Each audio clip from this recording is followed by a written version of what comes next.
Student हम chapter 17 को continue करते हैं। चैप्टर 17 जो कि हमारे पास किसका है, ख़ास तौर पे ये हम जो वीडियो है ये किसके लिए, सेकेंड ईयर के गर्ल्स के लिए है, ठीक है। और सेकेंड ईयर के स्टूडेंट्स के लिए जो चैप्टर 17 है उसी को फर्दर लेके जाते हैं। चैप्टर का नेम क्या है, अल्काइल हैलाइड्स।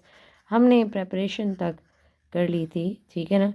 इसके अल्काइल हैलाइड की हमने डिस्कस की थी, स्ट्रक्चर की भी मैंने बात की थी। अब हम बात कर रहे हैं इसकी अल्काइल हैलाइड्स की बात करें, उनके हमारे पास आ जाएगा प्रेपरेशन कंप्लीट कर लेती। बस एक प्रेपरेशन का एक क्वेश्चन आ जाता है। यूजुअली कहते हैं कि कौन से अल्काइल हैलाइड जो हैं वो ज़्यादा आपके पास जो है, कौन सा प्रेपरेशन जो है अल्काइल हैलाइड की वो सबसे ज़्यादा जो है मतलब आपके पास प्योर फॉर्म में अल्काइल हैलाइड देता है। तो वो मैंने आपको बताया भी था और अब मैं फिर बता देती हूँ आपको कि जब थायनाइल क्लोराइड का आप अल्कोहल के साथ रिएक्शन करते हो ना और अल्काइल हैलाइड बन जाता है, तो अल्काइल हैलाइड जब सोल्यूशन के अंदर रहता है, सल्फर डाइऑक्साइड और HCl जो होगा वो वहाँ से रिमूव होगा, ठीक है। सल्फर डाइऑक्साइड भी गैस रिमूव हो जाती है, HCl भी in the form of gases remove हो जाता है, जिसकी वजह से प्योर हमारे पास सिर्फ क्या रह जाता है, सोल्यूशन के अंदर अल्काइल हैलाइड रह जाता है।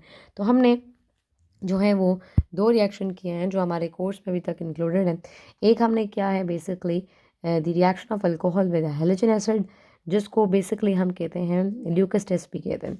फॉस्फोरस ट्राइहैलाइड और फॉस्फोरस ब्रोमाइड, इनका रिएक्शन हमारे पास कोर्स में नहीं है इस मरतबा, ठीक है। तो वो फिलहाल हमने डिस्कस नहीं किया। हाँ, एक प्रेपरेशन मैंने आपको बताई थी जो रह गई थी थोड़ी सी, वो मैं डिस्कस करी थी। किसकी प्रेपरेशन को डिस्कस करी थी, किसकी, अल्काइल हैलाइड्स की, ऑफ अल्काइल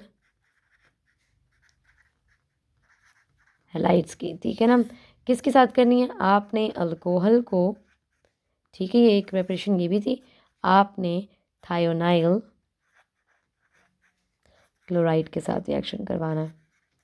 थायोनाइल क्लोराइड का फार्मूला है S+O यानी SOCl2। वैसे तो सल्फर 6 ग्रुप से वो 6 बॉन्ड बनाता है। ये बेंड स्ट्रक्चर इसी वजह से आपके पास आता है, जबकि लोन पेयर है तो फिर एंगुलर ये स्ट्रक्चर बनता है या बेंड स्ट्रक्चर बनता है। इसका आपने अल्कोहल के साथ रिएक्शन करना है। मैं जनरल रिएक्शन बता रही हूँ पहले, ठीक है। तो पहले ये हाइड्रोजन और Cl मिलकर आपके पास क्या बना देंगे, HCl। चाहिए क्या भाई, हमें अल्काइल और क्लोराइड को मिलाकर हमने अल्काइल क्लोराइड बना लिया, alkyl halide.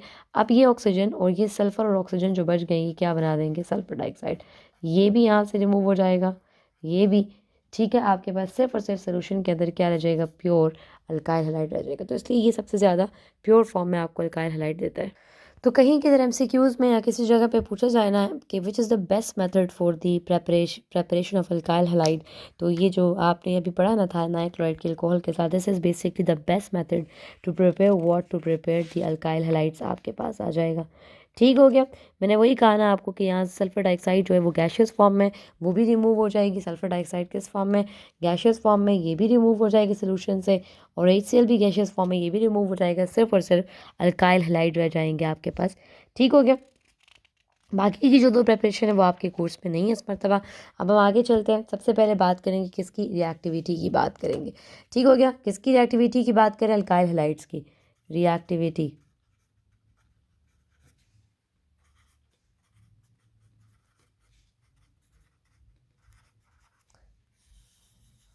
For the reactivity of alkyl halides, first we have to write down the formula of alkyl halides. Formula of alkyl halide क्या है, basically RX. R is basically representing the alkyl group and X is basically representing the halide group आपके पास आ जाएगा, ठीक है। Alkyl halides की अब हमने रिएक्टिविटी की बात करनी। रिएक्टिविटी को डिस्कस करने के लिए अल्काइल हलाइड की सबसे बड़ी जो मेन बात आपके पास आ जाती है वो ये आ जाती है कि इसमें दो तरह की रिएक्टिविटी जो है वो दो मेन फैक्टर्स जो कंट्रोल करते हैं रिएक्टिविटी को अल्काइल हलाइड की। सबसे पहली बात तो ये है कि भाई या तो आपके पास नंबर 1 पॉइंट है इसके फैक्टर्स जो कंट्रोल करते हैं वो है बॉन्ड पोलैरिटी, किसकी, CX बॉन्ड की, इसको डिस्कस करना है। और दूसरा bond energy of CX bond. सबसे पहले हम बात करेंगे, सबसे पहले डिस्कस करेंगे किसको, बॉन्ड पोलैरिटी को, कि सबसे ज़्यादा बॉन्ड किसका पोलर होगा। देखिए अल्काइल हैलाइड का जो मॉलिक्यूल है वो पोलराइज्ड है। इनमें इलेक्ट्रोनेगेटिविटी डिफरेंस ज़्यादा होने की वजह से कार्बन पे पार्शियल पॉजिटिव और हेलोजन पे नेगेटिव चार्ज आपके पास आ जाता है। ठीक है, हेलोजन जो है वो यहाँ पर as a nucleophilic character show करेगा। ठीक है, जो किसी और रिएक्शन में किसी और न्यूक्लियोफाइल को रिप्लेस कर सकेगा। यहाँ पे हेलोजन जो है as a nucleophilic character show करेगा आपके पास। On the basis of polarity हमारे पास जो ऑर्डर है, बॉन्ड पोलैरिटी ऑर्डर जो हमारे पास बनता है वो ये बनता है कि भाई सबसे ज़्यादा पोलर बॉन्ड RF का है, देन RCl का है, देन RBr का है, और देन लास्ट में R आयोडाइड का आ जाता है। ऑब्वियसली इलेक्ट्रोनेगेटिविटी आयोडीन की कम है तो पोलैरिटी भी इसकी कम होगी। अब आ जाएगा सेकंड, बात करते हैं किसकी, बॉन्ड एनर्जी की बात करते हैं। ठीक है जी, बॉन्ड एनर्जी में एक्सपेरिमेंट में ही शो करते हैं आपके पास। असल में देखिए बॉन्ड पोलैरिटी को अगर हमने डिस्कस की तो इसमें मेन जो रोल है वो ग्रुप 7 के एलिमेंट्स का है, और ग्रुप 7 में कौन से एलिमेंट्स हैं, हेलोजन्स की बात करते हैं बेसिकली। ठीक है, और यहाँ पे हेलोजन्स इसके साथ अटैच हैं। हमें पता है भाई फ्लोरीन की इलेक्ट्रोनेगेटिविटी कितनी है हमारे पास, तकरीबन हमारे पास है 4। ठीक है, क्लोरीन की कितनी है, 3 तक है। ब्रोमीन की कितनी है, 2.8 तक है। आयोडीन की कितनी है, 2.5 है। कार्बन की कितनी है, 2.5 है। और हाइड्रोजन की कितनी है, बेसिकली 2.1 है आपके पास। तो अब आप कंपैरिजन कर लें तो कार्बन हाइड्रोजन जिसके अंदर मौजूद है उसकी भी, लेकिन देखिए आपने देखा electronegativity down the group decrease होती जा रही है। तो इसका मतलब ये है कि डाउन द ग्रुप जैसे ही हम आयोडीन की तरफ जाएंगे तो इस तरफ हमारे पास बॉन्ड पोलैरिटी भी क्या हो जाएगी, रिड्यूस होना शुरू हो जाएगी। नेक्स्ट जो हमारे पास discussion that is bond energy, CX bond की तो मेन फैक्टर जो है ना जो डिसाइड करता है रिएक्टिविटी का वो है basically bond energy, basically not bond polarity. जो मेन फैक्टर है दैट इज बेसिकली कौन है, बॉन्ड एनर्जी, जो डिसाइड करेगा रिएक्टिविटी का। ठीक है, तो स्टडी ने इन बॉन्ड एनर्जी को जो शो किया है वो कहते हैं कि सबसे स्ट्रॉन्गर बॉन्ड जो है वो कार्बन और फ्लोरीन का आपके पास बनता है। ठीक है, इनकी बॉन्ड एनर्जी ज़्यादा है। फिर उसके बाद किसका बनता है, CCl का बनता है, फिर CBr का बनता है, और फिर CI का बनता है आपके पास। सबसे ज़्यादा आपके पास 467 किलो जाउल पर मोल इसका बनता है, और सबसे कम जो बनता है वो किसका बनता है, आयोडीन का, जो 228 किलो जाउल पर मोल है। इसका 346 है, इसका 290 और इसका 228 आपके पास आ जाता है। तो फिर जो मेन डिसाइड करेगा वो बॉन्ड एनर्जी डिसाइड करेगा। जिसकी बॉन्ड एनर्जी ज़्यादा होगी, जिसकी बॉन्ड एनर्जी ज़्यादा होगी उसकी रिएक्टिविटी उतनी ही कम होगी। हम कह सकते हैं कि ये क्या होंगे, आपके पास क्या होंगे, इन्वर्स ऑर्डर में काम कर रहे हैं। ठीक है, तो बॉन्ड रिएक्टिविटी, अगर हम रिएक्टिविटी की बात करते हैं कि सबसे ज़्यादा कौन रिएक्टिव है, तो वो इस तरह से होगा आपके पास बचे कि सबसे ज़्यादा पहले आपके पास R आयोडाइड रिएक्टिव है, फिर R ब्रोमाइड रिएक्टिव है, ठीक हो गया, फिर R क्लोराइड रिएक्टिव है, और फिर R फ्लोराइड रिएक्टिव है। वो रीज़न मैंने आपको बता दिया ना कि जिसकी बॉन्ड एनर्जी ज़्यादा होगी उसकी रिएक्टिविटी उतनी ही कम होगी। ठीक है स्टूडेंट्स, तो यहाँ तक जो है वो हमने डिस्कस कर लिया, किसको हमने डिस्कस कर लिया है, रिएक्टिविटी ऑफ अल्काइल हैलाइड को। अब जो हमने करना है, हमने रिएक्शंस ऑफ अल्काइल हैलाइड्स की तरफ चलना है। Reactions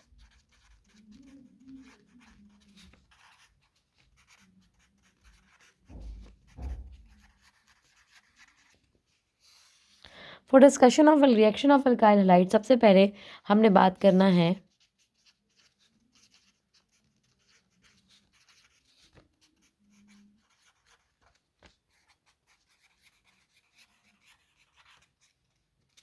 carbocation and there stability, इसके बारे में बात करनी है। ऑर्गेनिक स्पीशीज़ में जिस कार्बन के ऊपर पॉजिटिव चार्ज आ जाए उसको हम क्या कहते हैं, we call it carbocation. The organic species in which carbon bear positive charge is called as carbocation.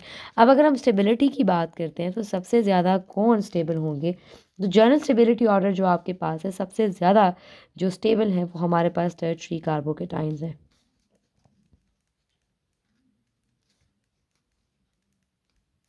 जिसको हम कहते हैं टर्शरी। सेकेंड नंबर पे हमारे पास कौन से, सेकेंडरी, जिसमें 2 R ग्रुप आपके पास प्रेजेंट होते हैं। इसको आप ऐसे करके लिख लें, ठीक है, थोड़ा सा इस तरफ नहीं कर लें, इस तरफ कर लें। ट्रायंगुलर शेप होनी चाहिए भाई, 3 बॉन्ड है तो ट्रायंगुलर शेप होनी चाहिए, टेट्राहेड्रल नहीं होनी चाहिए। ठीक है, देन हमारे पास प्राइमरी है,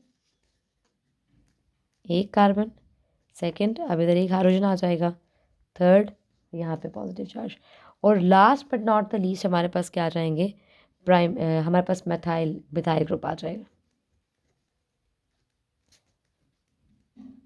सबसे ज़्यादा रिएक्टिविटी ऑर्डर किसका है, हमारे पास प्राइमरी का है, और सबसे ज़्यादा स्टेबल कौन से हैं, वो टर्शियरी कार्बोकेटाइन है। अच्छा जी, कहते हैं बेसिकली क्या रीज़न है कि टर्शियरी कार्बोकेटाइन हमारे पास बहुत ज़्यादा स्टेबल हैं। तो इसके लिए जो कुछ रीज़न्स हैं वो मैं बता देती हूँ आपको।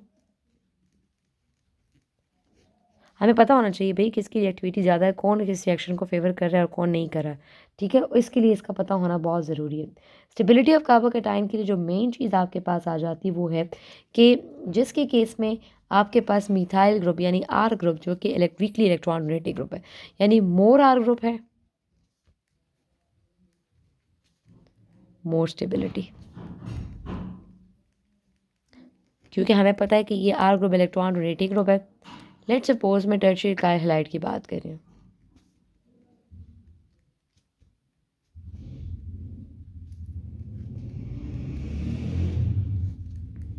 अगर ये हैलोजन भी यहाँ पे मौजूद है और ये आर ग्रुप भी मौजूद है, तो ये तीनों के तीनों यहाँ पे इलेक्ट्रॉन डोनेट करेंगे कार्बन को, इन टर्न एस हैलोजन पे 3 टाइम्स नेगेटिव चार्ज हो जाएगा। मतलब इसकी इलेक्ट्रोनेगेटिविटी थ्रू इंडक्टिव इफेक्ट ज़्यादा हो जाएगी, यानी ये पुल करेगा इन सारे इलेक्ट्रॉन्स को अपनी तरफ, जिसकी वजह से इस हैलोजन की इलेक्ट्रोनेगेटिविटी क्या हो जाएगी, वो इंक्रीज़ हो जाएगी।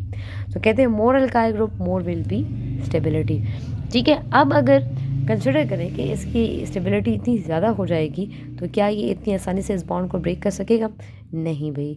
इसी वजह से टर्शियरी कार्बोकेटाइन जो है जिसमें 3 आर ग्रुप होते हैं जो कि वीकली इलेक्ट्रॉन डोनेटिंग ग्रुप होते हैं, वो कभी भी इस बॉन्ड को ईजिली ब्रेक नहीं कर सकते क्योंकि वो स्टेबल होते हैं, ठीक है। आपके पास सेकंड हाइपर कॉन्जुगेशन, सबसे पहले तो मैंने बताया more R group more will be stability,